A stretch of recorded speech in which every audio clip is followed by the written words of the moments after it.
আপনার বাপ কখনো মুজিববাদী লোক ছিল না, আপনার মা কখনো মুজিববাদী লোক ছিল না, কিন্তু আপনি নব্য করে মুজিববাদের পাহারা হয়েছেন। এই মুজিববাদের পাহারাদার হয়ে যদি বাংলাদেশের জনগণের সামনে আপনি দাঁড়ান, আমরা যারা মুজিববাদের দোষর তাদের সাথে এক সেকেন্ডের জন্য তাদের প্রতি আমরা আঘাতে পরোয়া করব না ইনশাআল্লাহ। প্রিয় সালাউদ্দিন ভাই, আপনি আজকে বললেন আওয়ামী লীগ নাকি একটা মাফিয়া গোষ্ঠী।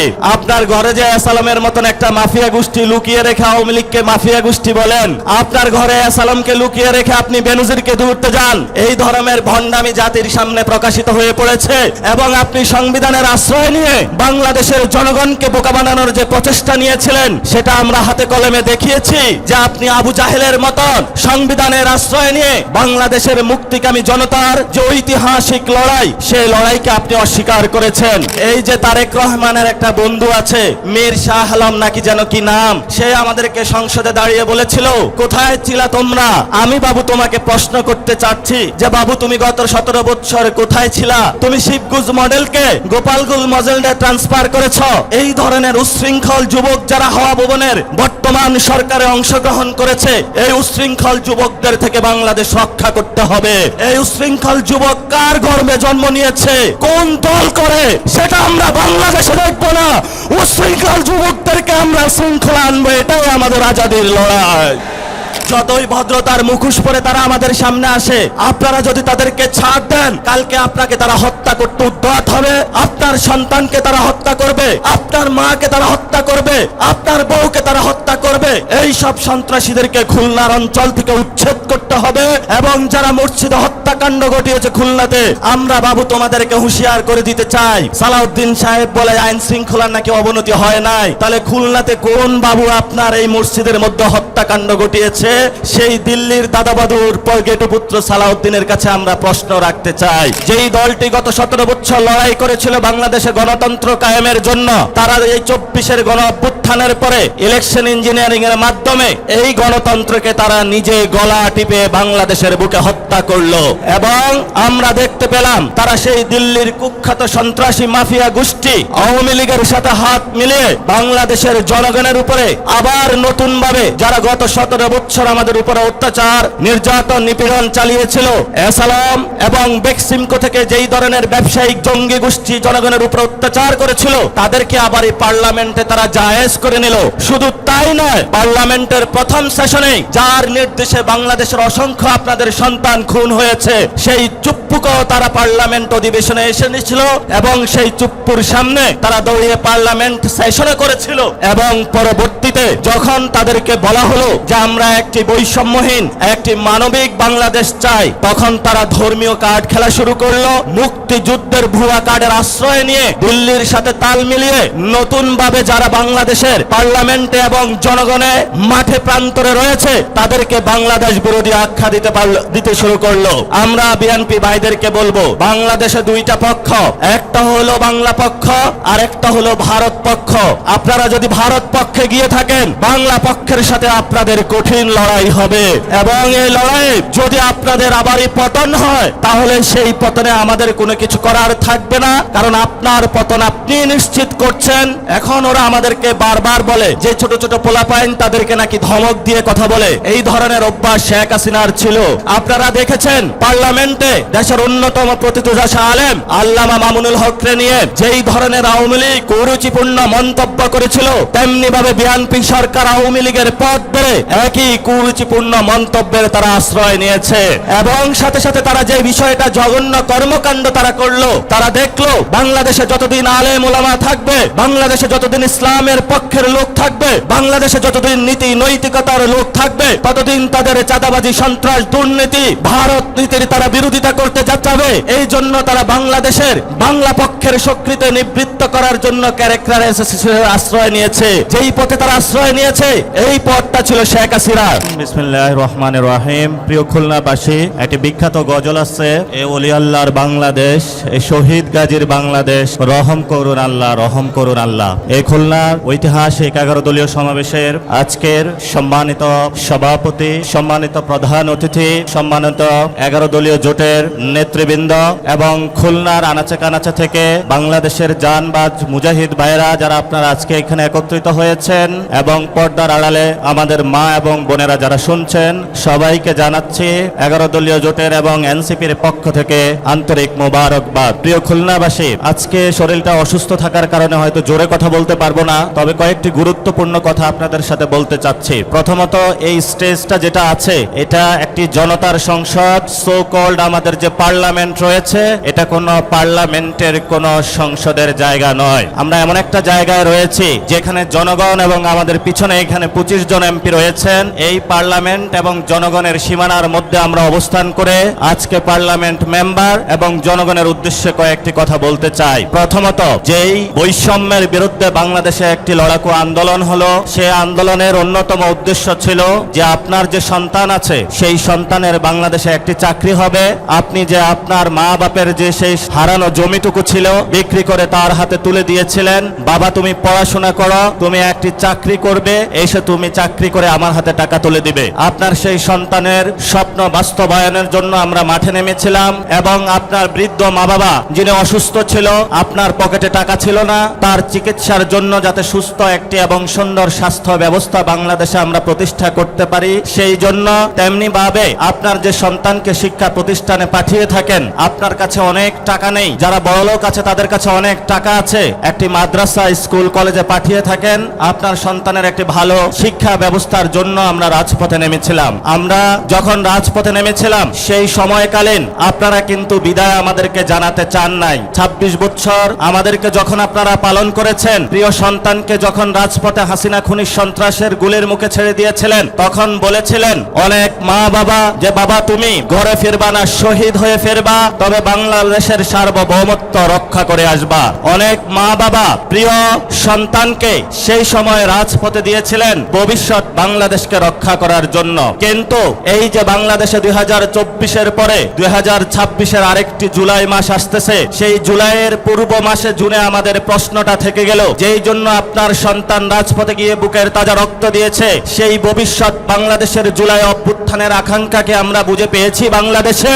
যদি আমরা বুঝে না পাই, তাহলে সবিনয়ে যারা পার্লামেন্টে রয়েছেন, সরকারি দলে যারা রয়েছেন, বিরোধী দলেরও যারা রয়েছেন, আপনাদের কাছে আমরা জানতে চাই যে আগামীর জুলাইয়ে আপনারা কি সেই পার্লামেন্টে যারা চাঁদাবাজ, দুর্নীতিবাজ, সন্ত্রাস, দখলদার, ট্যাক্সের টাকা মেরে খায় এবং আপনারা যারা শেয়ার মার্কেটে বিনিয়োগ করেছিলেন, আপনাদেরকে সব টাকা ছিন্ন করে তারা নিয়ে গিয়েছিল, তাদের বিচারের জন্য আপনারা কি কর্মসূচি মাঠে দিবেন, পার্লামেন্টে কি করবেন? এবং আমাদের যে ভাইরা শহীদ হয়েছিল, সেই ওয়াসিম, সেই মুগ্ধ, সেই আবু সাইদ, তাদের রক্তের দিকে তাকিয়ে সেই খুনি হাসিনার বিচারের কাঠ গড়াতে দাঁড় করাতে আপনারা কি করবেন? সেই বিষয়ে আজকে খুলনার ঐতিহাসিক মাঠ থেকে জনগণের কাছ থেকে আপনাদের কাছে আমরা প্রশ্নগুলো রেখে যাচ্ছি। প্রিয় উপস্থিতি, আপনারা জানেন এই বৈষম্যের বিরুদ্ধে যখন আমরা রাজপথে নেমেছিলাম, এরপরে আমাদের সামনে 3টি এজেন্ডা ছিল।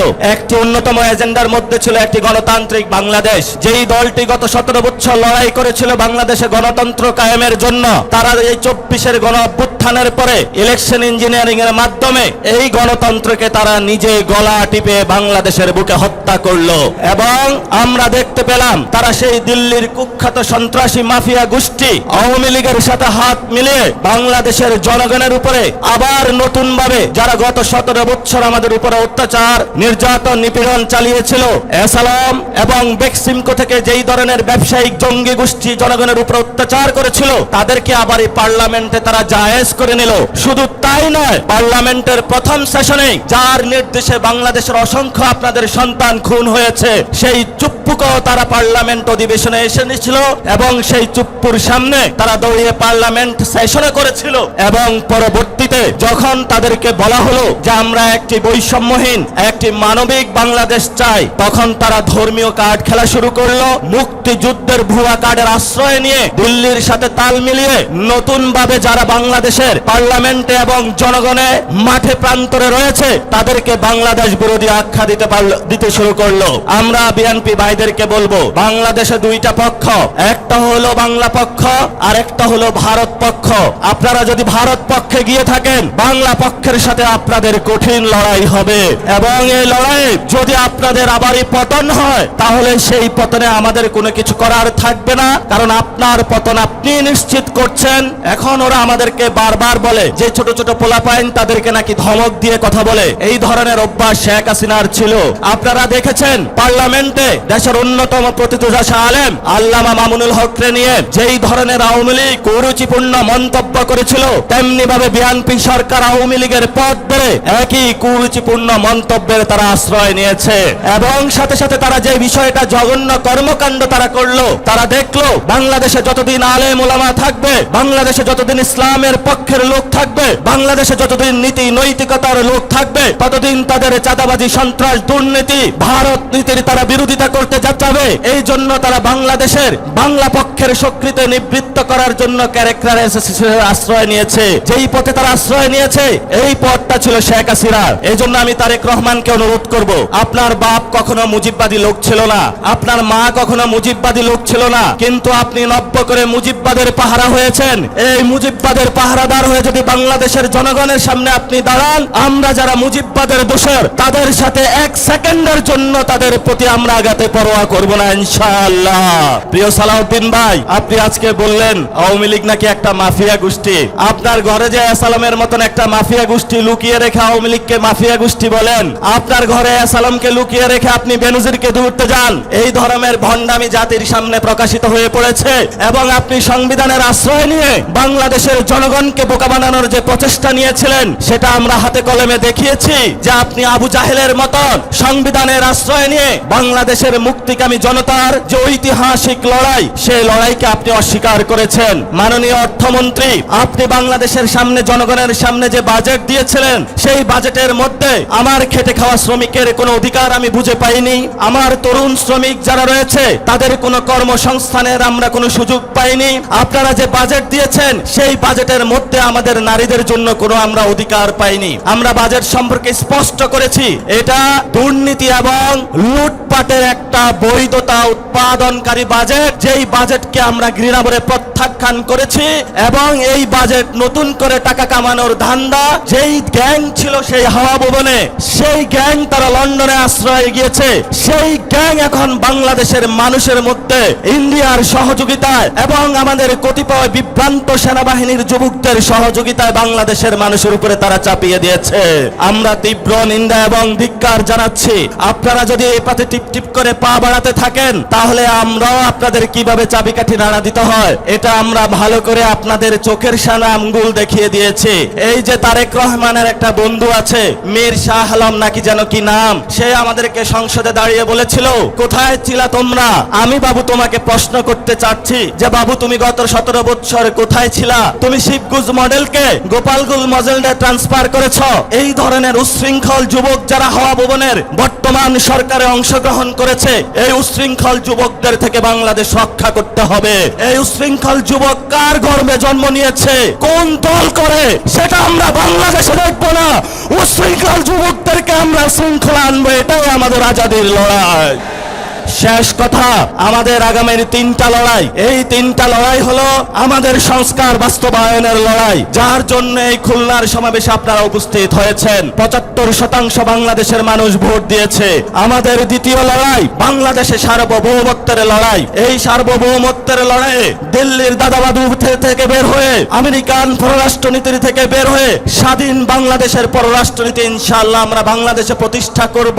লাস্ট যেটা, আওয়ামী লীগ বাংলাদেশে বিচারের মুখোমুখি হতে হবে। যদি আওয়ামী লীগ বাংলাদেশে বিচারের মুখোমুখি না হয়, তাহলে আমাদের সামনে আরো অসংখ্য যুবক, আরো অসংখ্য নারী, অসংখ্য হিন্দু, অসংখ্য আলেম ওলামা, আমাদের ভবিষ্যতে তাদের হলো পবিত্র এই রাজপথে তাদের রাজপথ রঞ্জিত হবে। আমরা আশা করব সরকার আমাদের কথাগুলো তারা কানে না দিবে। যদি তারা না নেয়, তাহলে কিভাবে কানে তাদেরকে ঢুকাতে হয় আমরা সেই উচ্ছৃঙ্খল যুবকদের শিখিয়ে দিব, যারা পার্লামেন্টে বসে বসে মিটমিট করে হাসে। প্রিয় খুলনাবাসী, আপনারা জানেন এই খুলনায় কেডিআইতে দলীয় লোক বসানো হয়েছে, এই খুলনাতে সিটি কর্পোরেশনে দলীয় লোক বসানো হয়েছে, এই খুলনাতে জেলা প্রশাসনে লোক বসানো হয়েছে দলীয় লোক, এমনকি বিসিবিতেও লোক বসানো হয়েছে। খুলনাবাসী, এই সব সন্ত্রাসীদেরকে আপনারা ছাড় দিবেন না। যতই ভদ্রতার মুখোশ পরে তারা আমাদের সামনে আসে, আপনারা যদি তাদেরকে ছাড় দেন, কালকে আপনাকে তারা হত্যা করতে উদ্যত হবে, আপনার সন্তানকে তারা হত্যা করবে, আপনার মাকে তারা হত্যা করবে, আপনার বউকে তারা হত্যা করবে। এই সব সন্ত্রাসীদেরকে খুলনার অঞ্চল থেকে উচ্ছেদ করতে হবে। এবং যারা মসজিদে হত্যাকাণ্ড ঘটিয়েছে খুলনাতে, আমরা বাবু তোমাদেরকে হুঁশিয়ার করে দিতে চাই। সালাউদ্দিন সাহেব বলে আইন শৃঙ্খলার নাকি অবনতি হয় নাই, তাহলে খুলনাতে কোন বাবু আপনার এই মসজিদের মধ্যে হত্যাকাণ্ড ঘটিয়েছে? সেই দিল্লির দাদাবাদুর গেটুপুত্র সালাউদ্দিনের কাছে আমরা প্রশ্ন রাখতে চাই। প্রিয় খুলনাবাসী, আমাদের সামনে সময় নেই। রাজপথে আমরা বিরোধী দলীয় নেতা যিনি আছেন, আমাদের 11 দলীয় নেতৃবৃন্দ, আমরা মনে করি এখনো ওনারা ঠিক পথে আছেন। মিটিমিটি করে পা করে আমরা সামনে এগোচ্ছি। ওনাদের নেতৃত্বে আপনারা শক্ত অবিচল এবং আপনাদের জায়গা থেকে শক্ত অবস্থান বজায় রাখবেন। দলীয়ের মধ্যে বিভিন্ন সাঙ্গপাঙ্গ অ্যাসাসিনেট ঘুরে ঘুরে তারা আমাদেরকে বিভ্রান্ত করার প্রচেষ্টা চালাবে। বলবে তুমি ইসলাম করো, তুমি কেন এখানে হলো যে ইসলামিক জোট না জামাতে ইসলামে আছো? বলবে তুমি সেকুলার দল, তুমি কেন ইসলামিক জোটে আছো? এই ধরনের বিভ্রান্তি করার অপচেষ্টা তারা চালাবে। এগুলাতে কান দিবেন না। আমাদের উপরে আছে আল্লাহ, আর জমিনে আছে আমাদের বাংলার মাটি। এই দুইটা ধরে ইনশাআল্লাহ আমরা এগিয়ে যাব। খুলনাবাসী ধন্যবাদ, সবাইকে আসসালাম, ভালো থাকবেন। ইনকিলাব জিন্দাবাদ, বাংলাদেশ জিন্দাবাদ, জাতীয় নাগরিক পার্টি জিন্দাবাদ।